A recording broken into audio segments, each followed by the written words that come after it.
भारत की पवित्र नदियों में से एक है नर्मदा नदी, जिसे रेवा भी कहा जाता है। कहते हैं जो पुण्य गंगा स्नान से मिलता है वही पुण्य नर्मदा नदी के दर्शन मात्र से मिल जाता है। आइए सुनते हैं नर्मदा जी की अद्भुत उत्पत्ति की कथा। सतयुग के समय भगवान शिव कैलाश पर्वत पर गहन ध्यान में लीन थे। उनके शरीर से निरंतर पसीने की बूंदें गिर रही थी।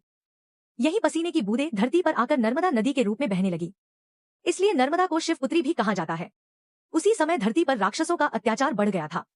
देवताओं और ऋषियों ने भगवान शिव से प्रार्थना की कि वे उनकी रक्षा करें। शिव ने कहा, मेरी पुत्री नर्मदा ही राक्षसों से तुम्हारी रक्षा करेगी। एक दिन जब राक्षसों ने आक्रमण करने पहुंचे तो नर्मदा जी का प्रवाह अचानक उग्र हो गया। तेज लहरों ने राक्षसों को घेर लिया और जल के भीतर खींच लिया। लहरों से निकली अग्नि और ध्वनि ने उनके प्राण हर लिए। इस प्रकार नर्मदा जी ने धरती को राक्षसों से मुक्त किया।